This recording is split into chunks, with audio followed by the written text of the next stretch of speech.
Each year, Microsoft Research hosts hundreds of influential speakers from around the world, including leading scientists, renowned experts in technology, book authors, and leading academics, and makes videos of these lectures freely available.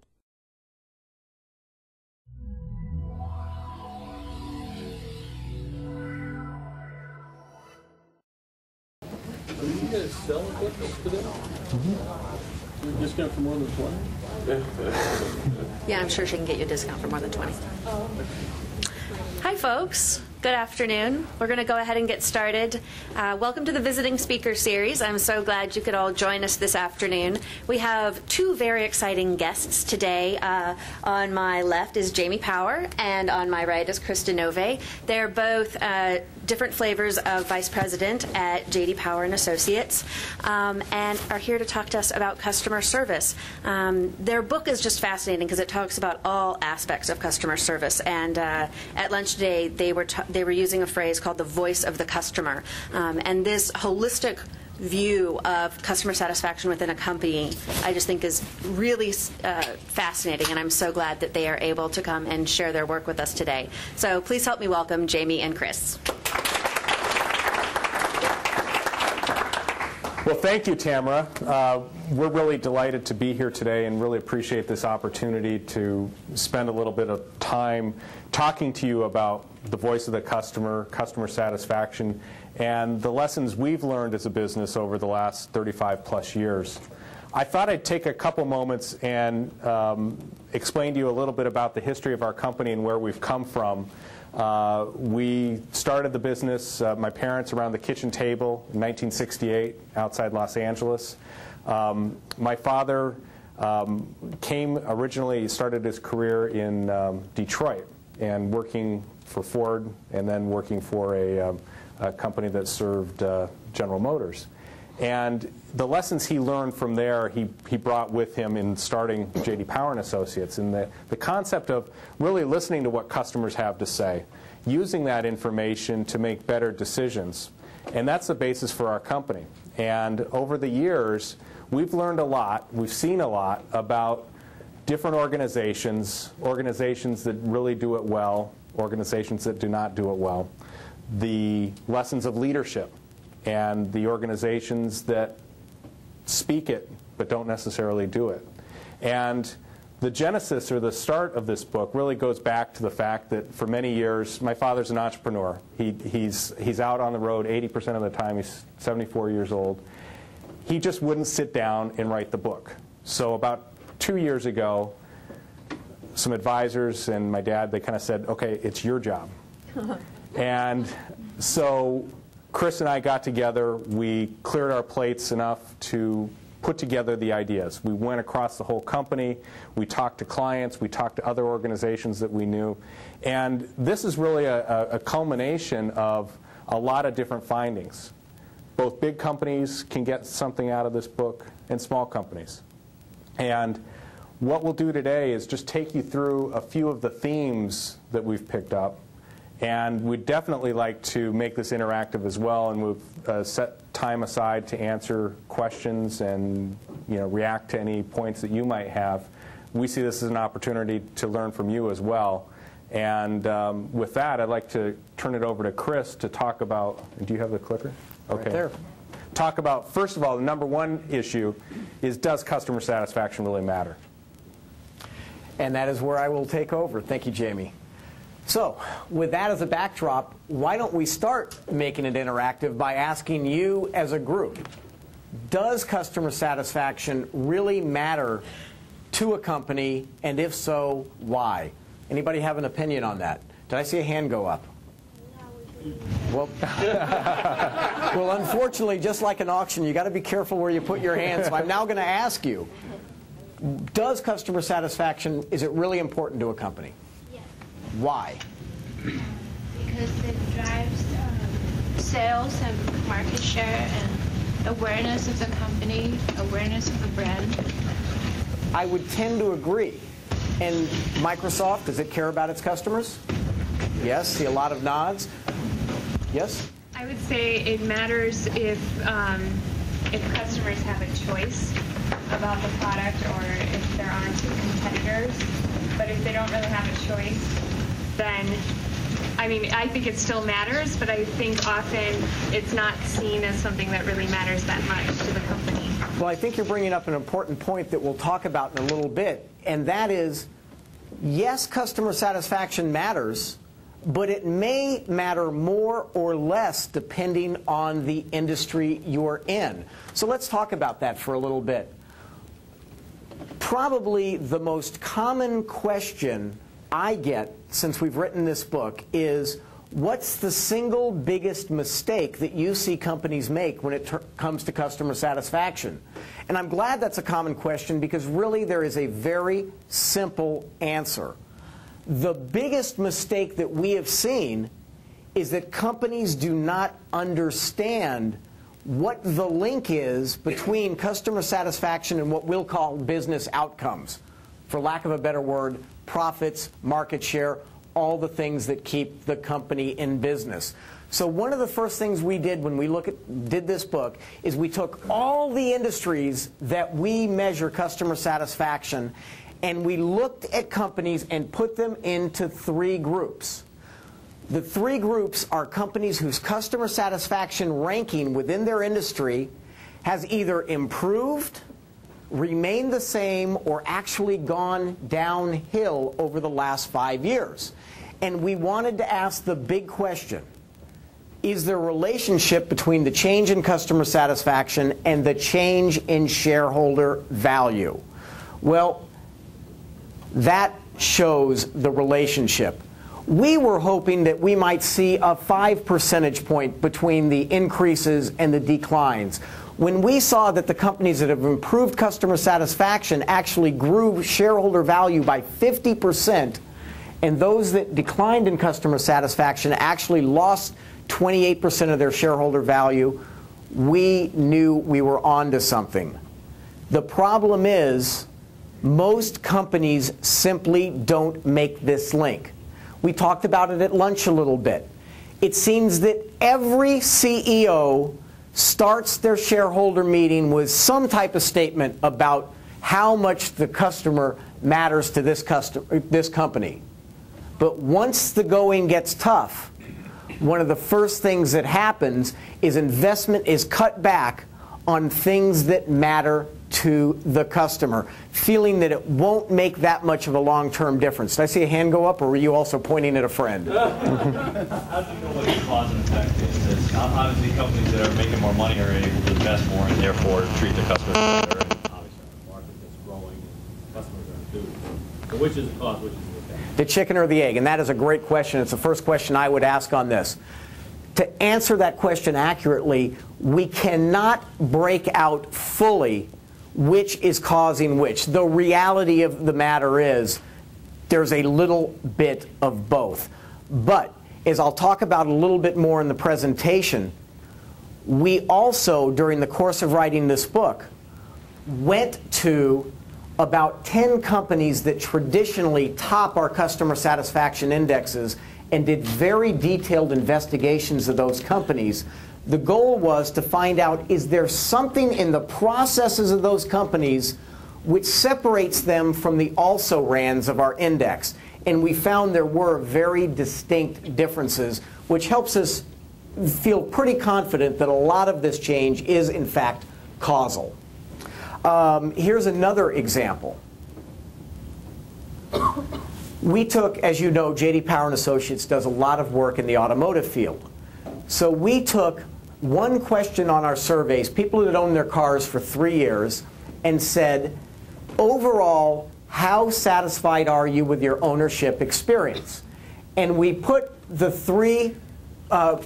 the 36 or so car brands into these 3 categories: high, mid, and low satisfaction, and wanted to see, is there a relationship between the growth of these companies and their customer satisfaction.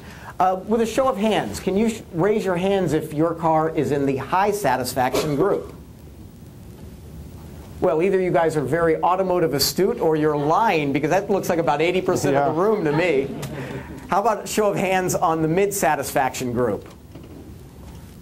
Okay, and who's got the guts to admit they're in the low? Whoa! Is there anybody in the low satisfaction group that says, no, that can't be so? Or would you tend to agree? Well, there's a few of you. We can talk about that. Well, do you think these companies have grown? There's a difference between the amount of sales that have grown for each of these companies. Well, there is. And just like we saw with shareholder value, the high satisfaction group grew sales by 44% over a 5-year period, and the low satisfaction group actually lost sales. And going back to your question about causally linked, we're able to look at the factors that drove this sales increase, and these were very causally linked factors. Things such as resale value, customer loyalty, the amount of incentives that these companies had to spend to move the product. They're all in direct alignment, so that was very causally linked. So the bottom line to all of this is customer satisfaction is a key, if not the key metric, driving long-term success of a company. Keep in mind that I did say long-term success. Now, the way we try to get companies, when we engage with them, to look at customer satisfaction is to understand that there is a cost associated with increasing customer satisfaction.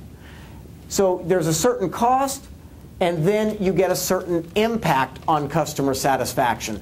Unfortunately, we see a lot of companies do this pattern where they focus on things that may cost a lot of money, but unfortunately have only a small return on customer satisfaction. One of the classic examples of this, and we see companies make this mistake all the time, is they focus on the angry, disgruntled customer. They spend inordinate amounts of money trying to turn around that angry customer. And all they do is spend a lot of money and get very little return as a result. What we try to tell companies is that you will get much more return for your dollar trying to take the relatively satisfied customer and move them into what we call the zone of advocacy. That's where you'll get more return. So what you want is you want to focus on things like this. Call it arbitrage. Things where you can spend very little amount of money but get a very big return. Now, Microsoft, obviously one of the largest corporations in the world, but maybe there's something you can learn from a very small company. Actually, when it comes to plumbing companies, this is very large. This is the largest residential plumbing contractor in Los Angeles. Didn't start that way. Literally started as a 19-year-old guy with one truck. Had good plumbing skills. He would go out on jobs doing work. His customers were happy, but he couldn't grow his business. He did grassroots research and found that the problem was that customers felt that every plumber could fix the leak. It wasn't what we call a differentiating factor. His research did find, however, that there's one thing that really concerned people about plumbers, and that was, who is this person I'm inviting into my home? He looked back at Dan Aykroyd, if you remember old Saturday Night Live clips, crawling under the kitchen sink, showing his plumber's smile. I mean, that's how plumbers were always portrayed. That's their image. They were ill-groomed Neanderthals. He started what is now famous in Los Angeles, the Smell Good campaign. His promise, his entire marketing effort is that his plumbers smell good. And guess what happened? His business took off. He has over 100 trucks now. He found that something that cost very little money, and it's not just lip service. His plumbers actually do smell good. They're required, if they come in and the supervisor detects an odor on them, they are sent to the showers. It's real. They wear booties when they come into the house. They bring their own towels to wash their hands. The whole idea is that this is a plumber that you can feel good about bringing into your house. It cost very little money, but had a big impact on customer satisfaction. It's arbitrage. And that's what every company needs to find. And they can only do that if they really listen, and I mean listen, to the customer to find out what is important and then deliver on those items and spend less attention on the things that you might think are cool but really don't impact the customer. Now, customer satisfaction, we're finding as it becomes more and more of a popular buzzword that it's overused. Customer satisfaction, to go against the point we talked about earlier, really in and of itself is worth no more than the paper it's written on. Customer satisfaction really is a process in which you do something, a process, a product, and then the customer experiences that and gets a perception because of it.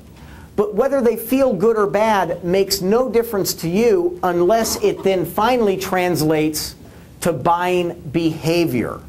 And that goes to this woman's point about one of the things you may want to look at is how many competitors there are in the field. And that's what I want to talk about. And that brings us to the loyalty curve. We measure loyalty across many industries, and we can correlate loyalty to customer satisfaction. It's one of those causal links to why high satisfaction companies grow their business. The higher customer satisfaction is, the higher customer loyalty is. Doesn't sound like rocket science, it makes sense, but we always measure that. Now, you might be looking at that curve and you say, even in the lowest ranges of satisfaction, there's not 0% loyalty, and there's not 100% loyalty in the highest range of satisfaction.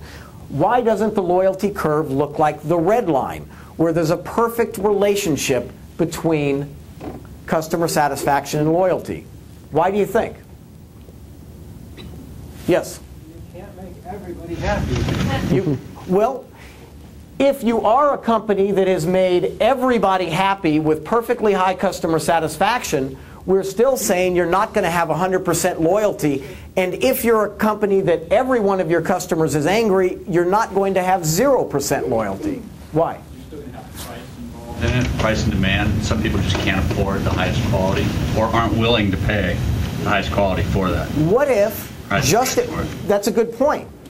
And some people mistakenly believe that great customer satisfaction is only limited to high-end brands, and bargain brands are relegated to low customer satisfaction. That is a major myth that is out there. So I want to explode that, because that does not necessarily mean you're paying more for a high customer satisfaction company. Yes? Things like advertising, promotion, stockouts, those all affect. Even if you're the most loyal, you're not going to be willing to go from one store to another just to get your favorite brand. That's true. And there may be an effort associated with getting your favorite brand. And I think you're going to have one of the answers, because you mentioned it already. Part of it is choice. Like, I'm loyal to specific airlines, but they don't all go to the destination I'm going, so I have to choose another one that I don't like so much. Absolutely right. I flew up here from Los Angeles. I am a dedicated advocate. Let me tell you, I'm an advocate for JetBlue Airlines. And it's not just about their TVs. They are one great company. By the way, they just blow away the other airlines in our satisfaction study. First thing I did when they said, Chris, you're coming up here to Seattle, I went online to JetBlue. Damn. They ain't up here. So I had to fly Alaska.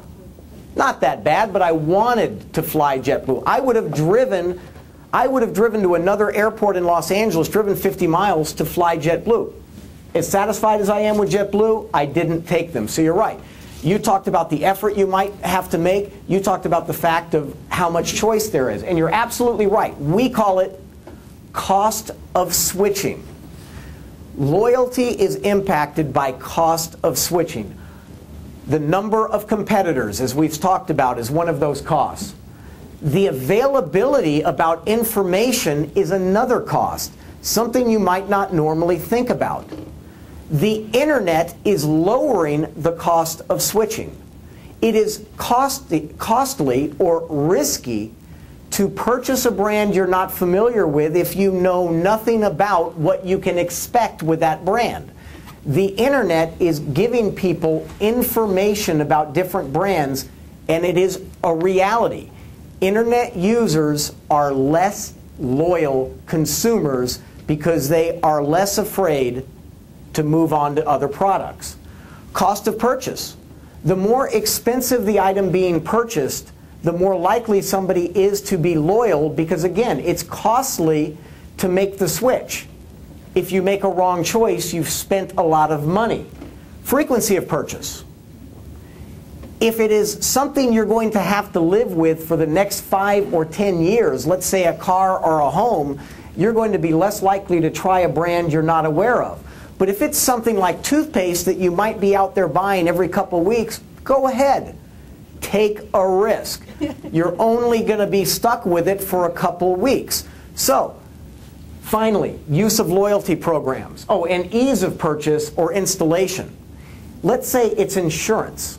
It's basically subscription-based or cable television. You're not having to actually go out and purchase it. It's just sort of automatically you keep getting it, but it is a lot of effort to switch. And then use of loyalty programs. This is the conscious efforts of companies to capture you and your loyalty by making it too expensive for you to give up their brand. So, excuse me. Yes, I'm sorry. On that.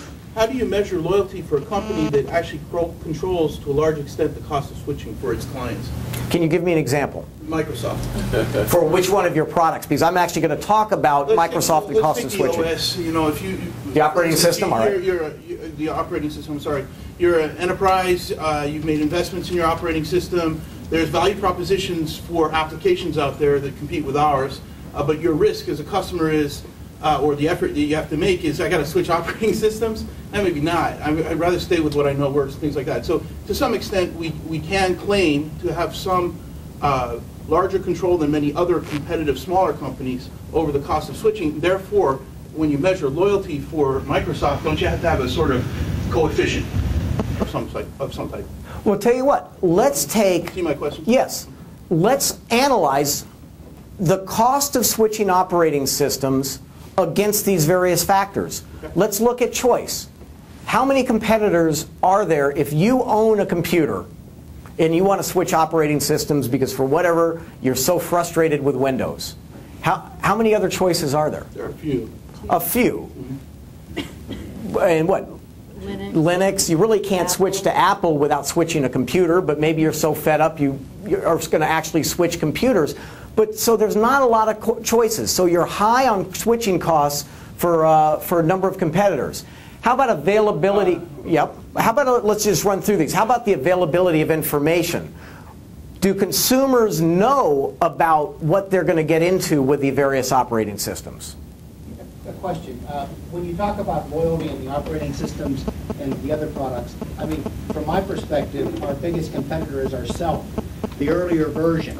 Because when we get to the decision of switching, I mean, what's the relative value proposition of moving from an earlier version to a later version? I do believe we're our biggest competitor. I agree, because there's always the choice of staying with what I have. And you're absolutely right. So you're, in some ways, just like Procter & Gamble with toothpaste and mouthwash and Tide, the new and improved mentality. Yeah. So you can be a victim of your own success. But going back to information about alternatives, that's probably an area where there isn't too much of a problem because there is pretty good information about what you will get with a competitor. How about the third one, cost of purchase? What does it cost if you want to switch your operating system? Not that much. But let's get down actually to ease of purchase or installation.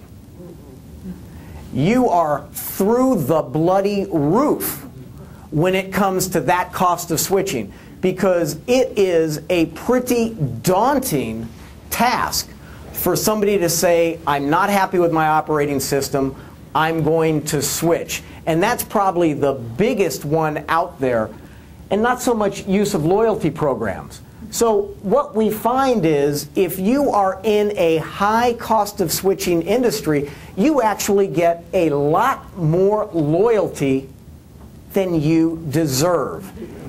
Even low satisfaction companies in a high cost of switching industry have high loyalty. But to your point, some of that loyalty isn't just repurchasing your brand. It's a loyalty that says, I'm going to stay with exactly what I have, even though there might be something that I might be happier out there, but it's just too much cost or effort to get to that. Now, if you're in a low cost of switching industry, watch out. Because then customer satisfaction is absolutely critical. The first glitch you have, you can see an immediate and strong change in market share. Now let's talk about your own products. Chris, question? Yes. How long do you enjoy that free ridership benefit before you start to face market pressures and kind of that green curve starts to come down a little bit, the cost of switching starts to change, and then you start to see erosion in your... That is a great question. And this ties back to what you said earlier, number of competitors. There are, and this I think is particularly apropos to Microsoft. There are a number of companies out there that feel relatively immune to customer satisfaction issues because they realize there's a lot of effort for somebody to switch brands. And I want to leave you or talk about one in particular, cable television. We know a lot about cable television because we've been measuring satisfaction with cable television subscribers for years. And it's kind of odd to talk about customer satisfaction and cable television in the same sentence. It's kind of that military intelligence conundrum.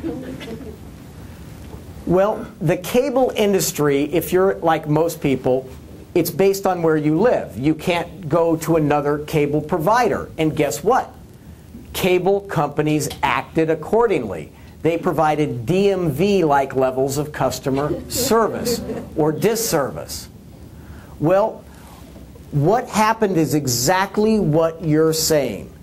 The cable television industry ignored its customers for so long, saying we are almost in a monopoly situation. 30 minutes, that's a reasonable amount of time to wait on hold for a tech. What are they going to do? There's no one else they can go to, so they don't put the money there. If you ignore your customers long enough, make no mistake about it, the marketplace will find an alternative. And what happened with cable television? Satellite television.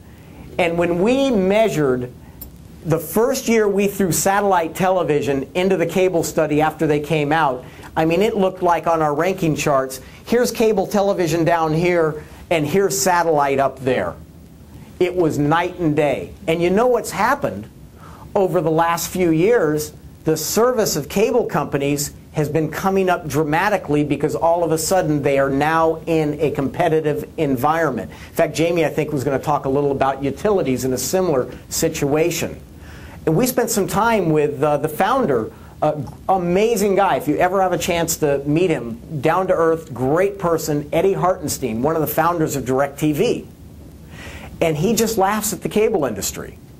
He talks about how they never would have made the billion-dollar gamble to put those satellites up in the air if cable television had satisfied its customers. So it is important. I'm not saying that Microsoft has low levels of satisfaction like the cable industry, but there is a perception out there that you're not that customer-focused. Be careful, because customer satisfaction issues can be like a cancer. They can be eroding the foundation of the company, and they tend not to go gradually. They tend to kind of snap, and then there's nothing you can do about it. I was just giving an interview this morning to a newspaper in Detroit about General Motors and how they faced the same situation. They had such high market share and basically were ignoring their customers for so long, and then all of a sudden it just fell out from under them, and now they almost can't sell cars at a low enough price to stay in business and still keep the factories moving because there's such a perception of poor satisfaction. And the unfortunate thing there is General Motors cars, in terms of quality, actually are just about as good as the Japanese today, but people don't realize them. So you run, yes, I'm sorry. Just a very quick question. How are you defining loyalty? Loyalty we would define as the percent of people that own the product that the next time they purchase a product in that general category, stay with the same brand. So it's repurchase. It is repurchase loyalty, which, as you correctly pointed out, you are, when it comes to operating systems, in a sense, you can be your own worst competitor. So you have a double challenge ahead of you. Chris? Yes? You've allowed me to reformulate my question previously. I guess what I'm looking for is, can you help us understand how to differentiate in the metrics we might be using for loyalty Between coerced loyalty because of the high switching costs and goodwill loyalty? Because we want to build our success on the goodwill loyalty and not on the, and that's where I was trying to get to. I love what you're saying. I just don't know how to not be misled by our loyalty statistics. Yeah, in fact, at lunch we were talking about the cellular industry, where that's a very, very apropos topic. Because what the cellular industry is doing is, we'll call it exchanging hostages. Their industry is built on conquest. And all of their focus is getting you to switch from some other competitor to your company. But excuse me, how about spending a little bit more time with your own existing customer and making them so happy, such an advocate for your company, that the next time a competitor has an offer, the customer doesn't just run to it. So that's the point you've got there. So you need to look at trying to build advocates. Because if you can build advocates, people that say through research they wouldn't switch if a company came in that could offer them X, Y, or Z, you are immune to that. Building advocacy is your best protection.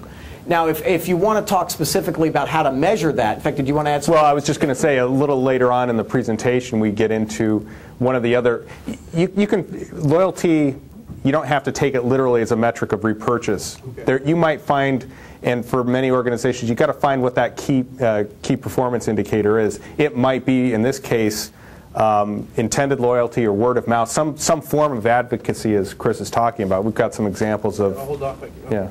And are you going to bring up Net Promoter Score? And have you done Net Promoter? Yes, we don't use that term, but yeah. Would you tie it to something like that? Because this is what I was wondering here. If you talk in terms of advocacy, is it also relevant to which of those lines, whether it's high or low switching costs, and yes. Does that matter in that equation? You've got loyalty and customer satisfaction. Yeah. Yeah. We'll talk a little bit more about that. Because loyalty is only one of the equations. I'll turn it back to Jamie. When it comes to switching costs, you're in an interesting position. As we talked about, when it comes to an operating system, somebody brought that up, but I was already planning on looking at that. As you can see, that's about as high of a switching cost as you can get. But how about MSN, the network? What is the switching cost to switch to Google? I mean, 5 seconds. It's 3 seconds. And there are lots of alternatives to MSN you can go to. And if you go through, the cost is essentially nothing. The monetary cost and the frequency of use as a search engine or a home page is very frequent. So when you talk about switching costs, MSN is going to be the lowest. So I submit that your satisfaction with MSN is going to be highly linked and very fast reactions to the loyalty or use of it. But there's always an opportunity. Low switching costs, although it may be more difficult for you to retain loyalty, what's the good side about being in a low switching cost industry? Exactly. It's a two-way street. It is easier to conquest customers in a low switching cost. So you need to look at your model differently. And with that, I want to point out that the links between customer satisfaction and profitability are not just related to loyalty, and that's when I will turn it back to Jamie.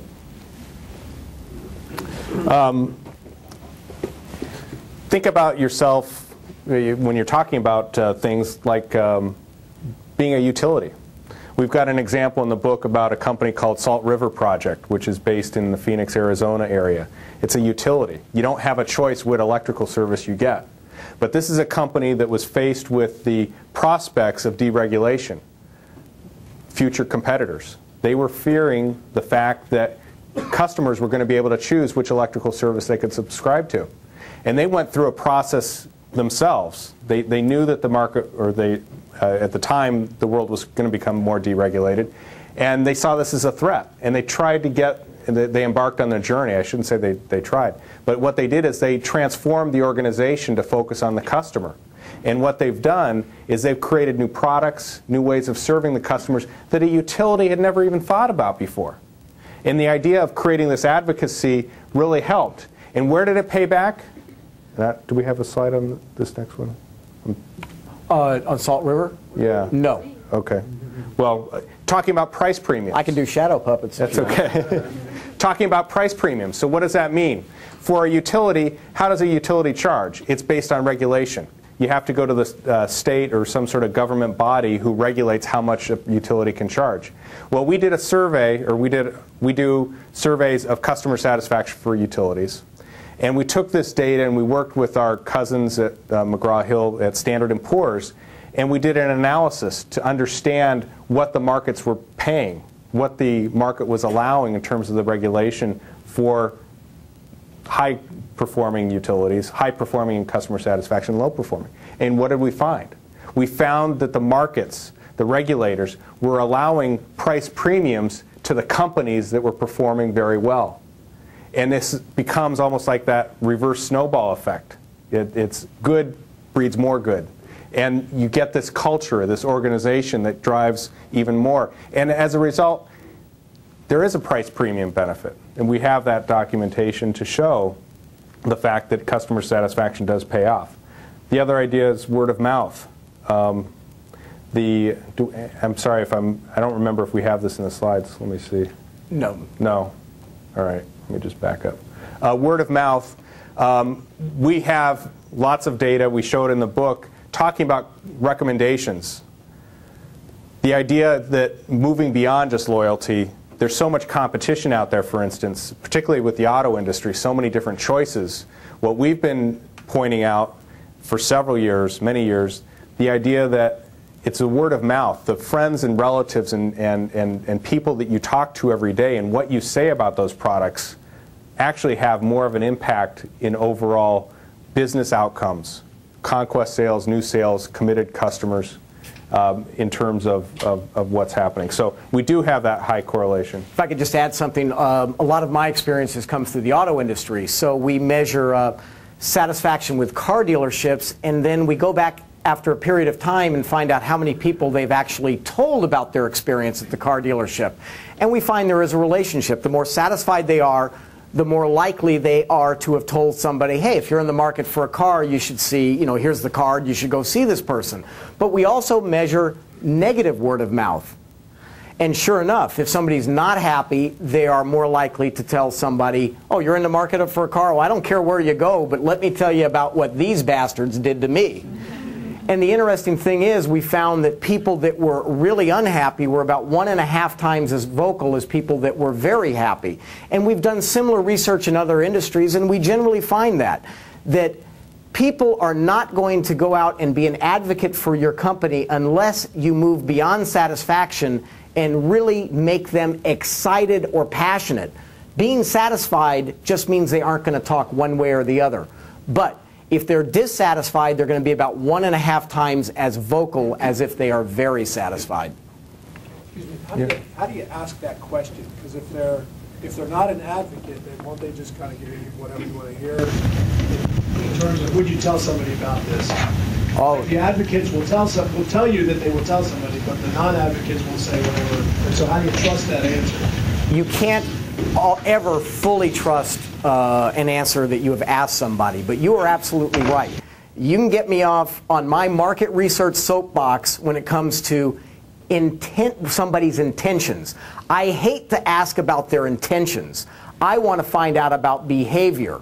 So we wait 3 months, and rather than asking somebody right after the experience, how likely are you to tell somebody, we wait 3 months in time and say, how many people did you actually tell? May not be perfect, but it's a lot better than intention. Same thing with loyalty. If you ask somebody how likely they are to be loyal to a product, you get that almost perfect satisfaction line. But when you actually measure their behavior, That's when you find out how many dissatisfied people actually are loyal and how many really happy people weren't loyal because they couldn't find a JetBlue flight to Seattle. So the information contradicts what you said earlier about... Oh, I hate it when I do that. You said focus on the happy people, not the unhappy people. But if the unhappy people are more vocal, shouldn't you focus on them, or is there some sort of middle ground? Do you want to? Well, I think we can both answer that. I think the point is you can spend a lot of organizations, when the whole idea of customer satisfaction and service quality became sort of hip in the last 15, 20 years, a lot of companies went out there trying to recover, trying to solve problems by dealing with these dissatisfied vocal companies. And ultimately, it gets to a point where it just doesn't pay. You have to do what you have to do to neutralize them, I guess is the best way to put it. But sometimes you're just not going to be able to solve them completely, solve those problems completely. And so I think what we're trying to say is you need to minimize the proportion. You know, if 2% of the customers are actually really criticizing and bad-mouthing an organization for what they perceive to be poor service, what you want to try and do is just cut that in half to 1%. There's a certain amount of just recovery that you're only going to be able to accomplish. My take on that, and I understand exactly where your question was coming from, it's probably because I didn't do a good job of making myself clear. You want to, okay, we are all about listening to the customer, looking for those consistent themes or root cause problems which are causing problems to your customers. Address root cause problems. But as Jamie said, be careful on recovery. Address the problem causing the assassin customer. Don't spend an inordinate amount of effort or resources trying to convert or recover the assassin customer, because it may not be able to happen. In fact, you might make the problem worse the more attention you focus on it.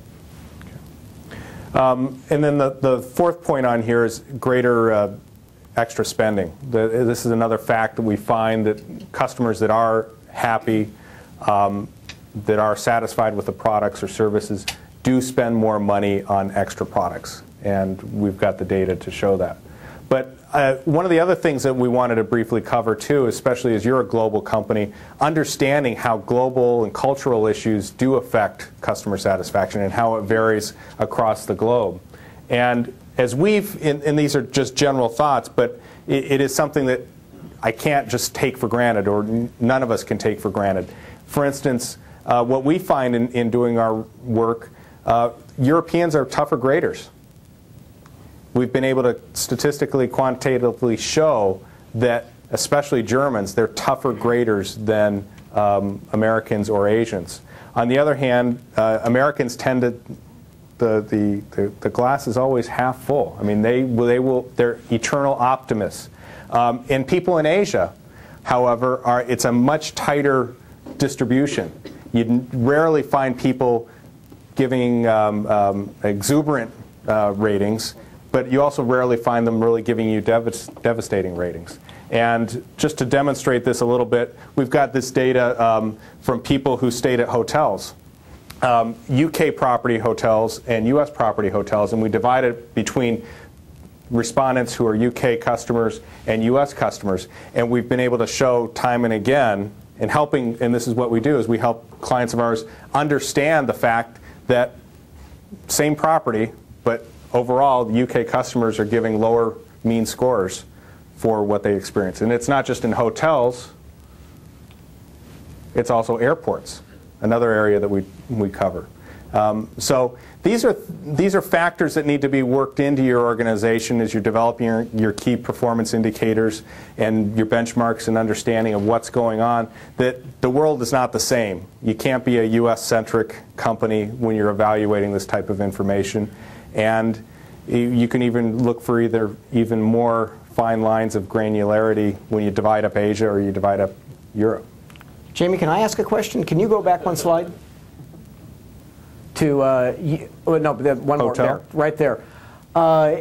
Regardless of the difference between UK or US customers, there seems to be quite a difference between UK hotel properties and US hotel properties. As somebody who's never been to Great Britain, are they really that bad in Europe? Yes.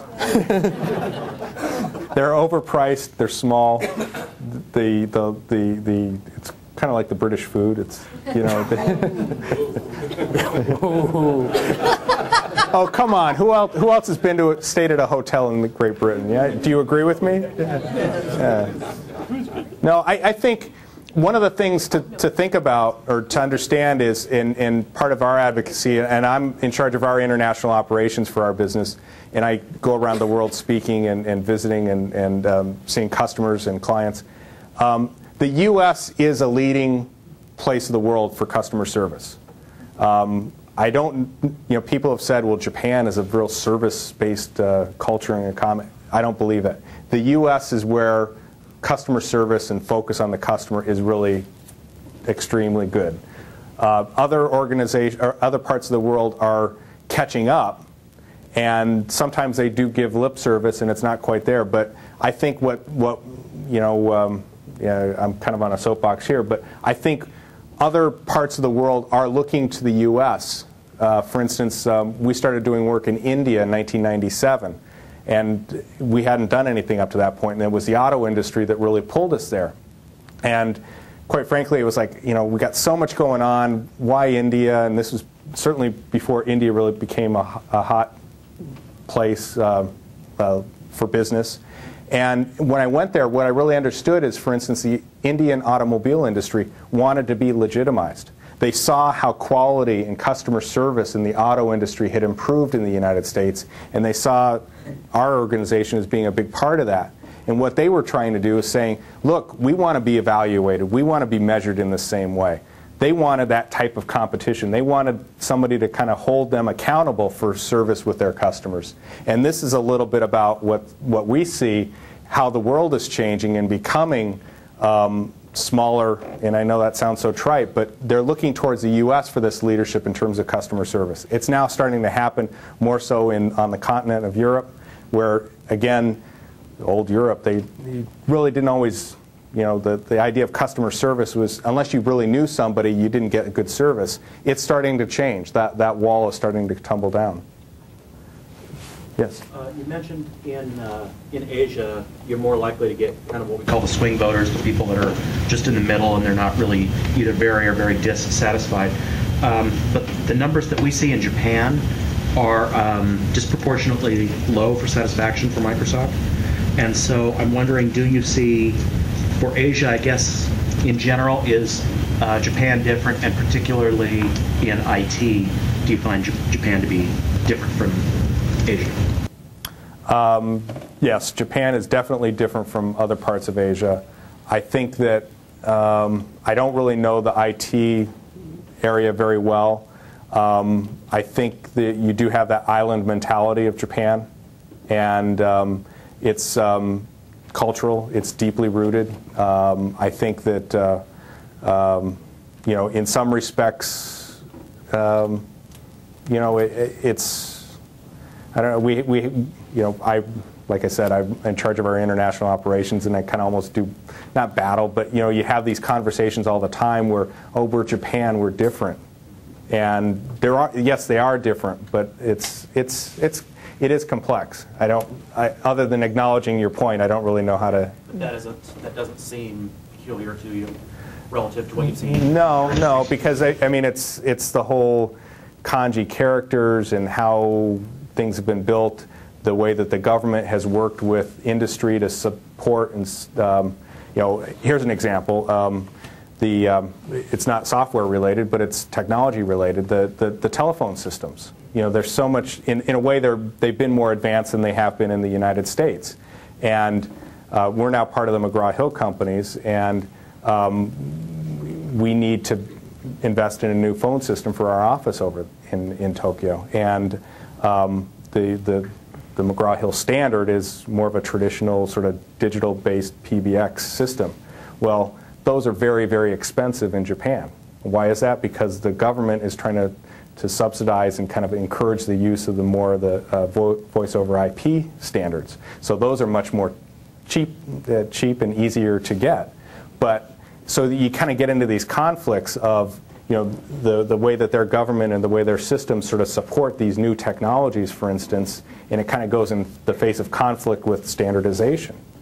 And so my point is, I think that there's a lot of stuff underneath the surface that sort of might cause some of that. Okay. Yes. One thing that I was told, and I've actually made changes in the survey programs I'm responsible for, is that asking a question about satisfaction in Japan is not proper. So we've actually changed our survey so that we're not talking about satisfaction. We focused on quality of experiences, quality of products.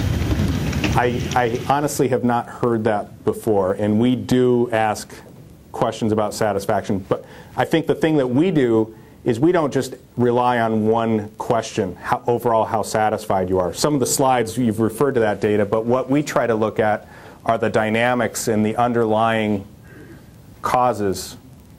When you ask satisfaction, do you ask it in this? Would it translate the same into English as you're asking it in the Japanese, or are you asking it in a different way? No, I think it's pretty universal. I think maybe some of the underlying independent variables, the reasons behind that overall satisfaction require a little bit of sensitivity. We did extensive statistical work on our satisfaction measures to try to get them so that they would translate to different cultures. In fact, the system we do use in the United States, a lot of our American-based researchers are a little bit frustrated with because they say it's not the best standard, but it is the standard that works best going across countries. Actually, I had one question on Japan. Yeah. Japan culturally is very loyal to family, loyal to employer. Do you know if they're more loyal, as a result, are they more product loyal or brand loyal in Japan? It depends. It depends on the product or the service. But I think just like any other society in this world today, I think that is loyalty, just for the sake of being loyal, is going down. And I think it's more generational. And I think that the world is changing in Japan as much as it is anyplace else. And make no mistake about that, across almost every product we measure, loyalty is going down. Younger people are less loyal, but the belief is that as they get older, it's not that they're going to become more loyal as they get older. They're going to carry their switching behaviors with them as they get older. So it is going to be a harder and harder marketplace to keep customers loyal unless you do move them into advocacy. And there's 20 other writers on the subject, and they all have different terms for it, but pretty much everybody agrees. You have to move beyond mere satisfaction to get that person who's willing to walk through hot coals to do business with you again. Well, do we have time for a couple more questions? Yeah. Okay. Yeah, JC was talking about dissatisfied being more impactful perhaps than satisfied. And I wonder if you've examined the psychology of that to see if either it's a human nature thing, an American optimistic thing, or what, where the mass population in general sees positive comments as having more weight than negative comments, even though we negatively comment, I think, as a rule more. Because people know that it's more unusual to hear somebody say something positive about an automobile dealership or getting your oil changed or something, that actually is stickier than the negative comments, which we all just expect everybody to be saying all the time anyway. So, have you examined anything like that? Yes. I can't tell you definitively that the positive comment carries more or less weight than the negative comment. What I can tell you beyond any question, however, is that the comment of any one individual will have more weight than all the money a company can spend on advertising and promotion. And we've looked at this in multiple industries. All it takes is one endorsement from someone you trust, and you will buy that product, or one negative endorsement from somebody, and you will slash a product off your consideration set. And word of mouth is becoming more and more important in the internet age, because it used to be, who was your sphere of influence? You'd go out to the water cooler. Maybe you'd be mowing the lawn. You'd talk to a neighbor. Today, You have a global audience through the internet, and we've measured it. People are strongly taking recommendations that they get online. And that's a little bit scary because, you know, it can be a 15-year-old kid in his bedroom and he's created a blog site, and we're measuring that those things are having an impact. So, you know, not everybody is an expert, but it's a lot easier to come off as an expert today. So I guess that feeds a little into my question, which is a lot of people have said that blogs are written by people with nothing to do, and they're read by people with nothing to do. So, I mean, there's corporate blogging, right, which is now becoming looked at more. I don't know, we do it, I think, a little bit informally still. But have you measured any of the impacts of using these new tools to sort of counteract the negative impact that marketing has when put up against a personal testimonial? No. That we have not done, and that would be a great piece of research. Have you done anything in that regard? It's not in my area. I was just more. Oh, pass the buck to somebody else. I'm in the product group, so. No, we have not looked at that, but we can say that blind internet recommendations are having a big impact, and it's often, there is this sort of this mass mentality that, let's again go back to the automotive industry. You know, you go online and it's pretty consistent things being said about GM and pretty consistent things being said about Toyota. But the scary thing is, when we measure that, GM is getting a terrible rap online in its blogs by people that really don't understand. I mean, they're talking, you know, people are talking about the experience they had with their 1983 Chevy Citation. Folks, that's not today's General Motors, but you know, it's hard to change perceptions when there's so much out there online, and it's hurting a company like General Motors. You know, I just did something about Dell with some interviews, and you know, asking, are they going to be the next General Motors? As all of a sudden they start getting this wave of, you know, negative tide online about them. We saw some other hands. Yes. You talked about satisfaction versus loyalty, but what about quality? I'm curious, I was hoping to hear more about kind of some of your perceptions, if it changed by industry or exactly how it factored in. Well, I think for the most part we were using quality synonymously with customer satisfaction. Kind of depends on the industry or what you're specifically talking about.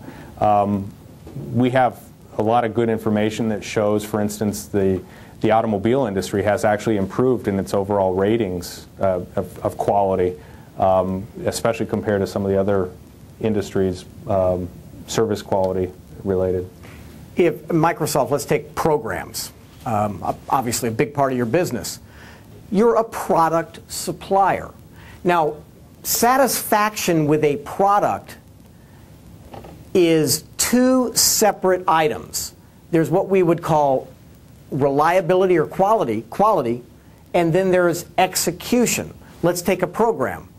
Execution would be, wow, does that program do a lot of cool things that help my life that weren't previously available? That's great execution.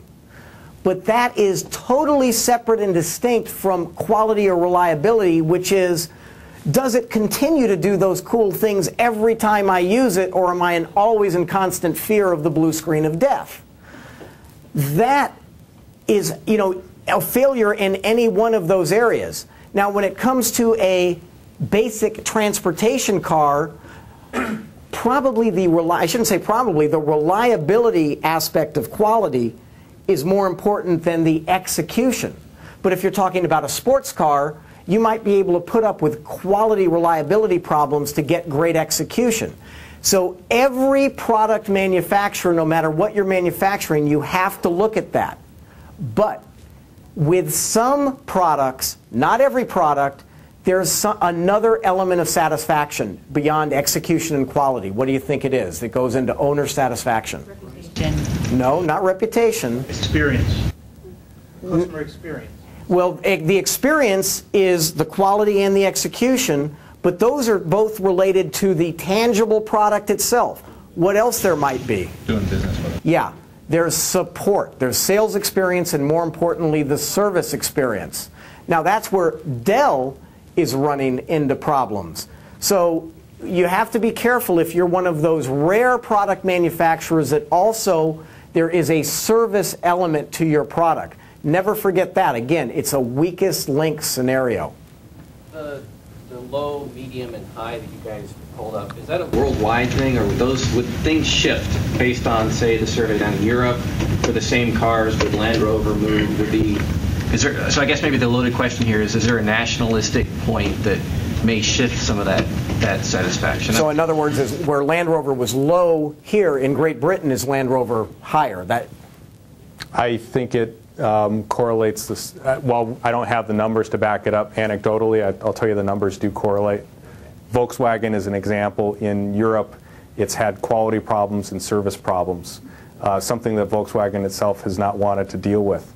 But you talk to the people on the street, the men and women on the street, and they'll tell you, oh yeah, it's got problems. And it's kind of maybe not, you wouldn't see the same extreme numbers that we saw here, but I think it does correlate the same. And Toyota is, high growing, no matter what market they go into.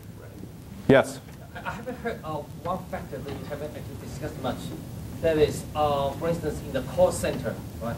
They know that if they get more live agents, they will get more customer satisfaction. But because of the cost, they have to use the interactive voice response system. How do they balance these two factors? Well, if you remember that one of the very first charts I showed, it was the ROI of CSI, and that is you have to look at how much cost you spend versus the impact in customer satisfaction. It is my strongest belief that when in call centers, most companies underestimate the impact that call center will have on customer satisfaction and then the resulting behavior. Back to Dell. That call center is, going to be a thorn in Dell's side for a long time, even if they fix it. And you're right. The more people you have, the shorter the wait on hold.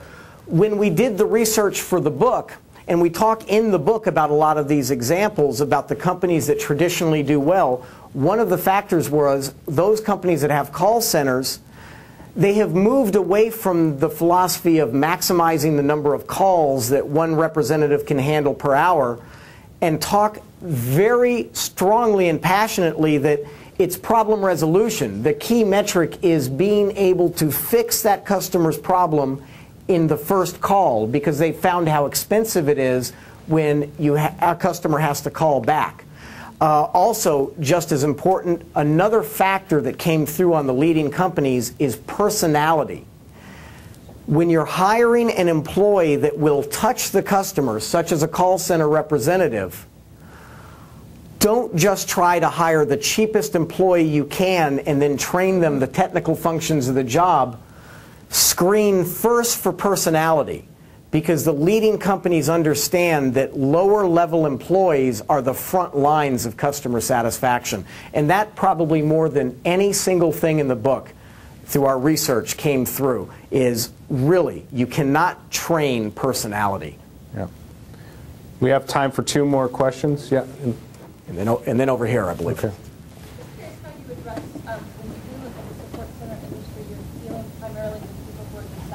Because they have a technical problem, yet you were talking earlier about it's important to focus on how you can address your satisfied customer. So how, if you have a product that has that dichotomy, how do you address that?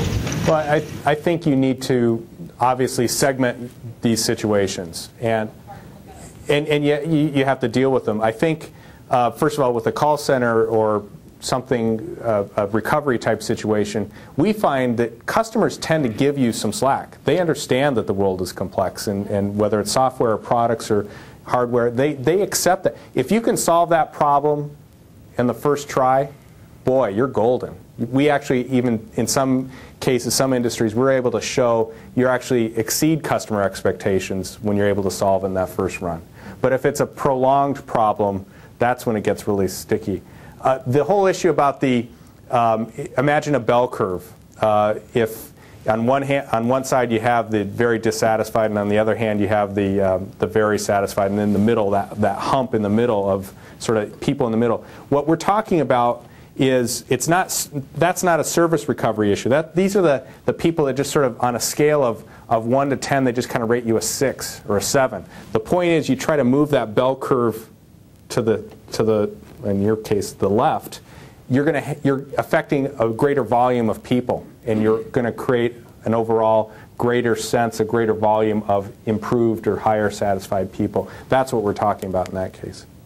And Staples is a company that actually won an award from us for its call center. And what they found is that when they really began changing the focus of the call center, that they were actually finding that their call center representatives were selling additional products as they resolved customer programs, and it really changed their entire philosophy of what their call center was. And they began to learn that as they really focused on giving empowerment to the call center employee. That was key. You're not going to get that one-call resolution unless you give that employee some leeway and empowerment. Okay, last question. You mentioned earlier that one of the key things that distinguishes companies with high customer satisfaction is that they're very good at listening to their customers. Have you taken a look at what it is that they do that make them that good relative to the others? Well, it starts with the top. Leadership of the organization needs to make sure that the organization understands that listening to the customers is important. Number 2 is they have to make sure that the organization is empowered. It's not just lip service.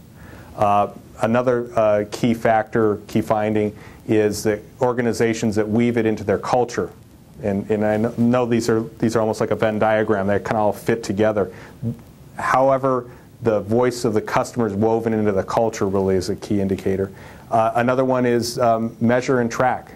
Measure everything you can and do something with that information is another key finding. Yeah, I was going to say to do something with it. In fact, just speaking to some people about, companies that do a great job of measuring and then the information sits somewhere. I mean, why waste the money measuring it if you're not going to get that information into the hands of the people that can do something with it and then give them the huevos to actually act upon it?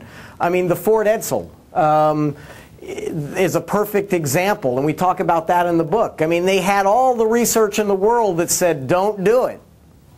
They did it anyway, and now it's synonymous with failure. Well, thank you very much. We really appreciate this opportunity.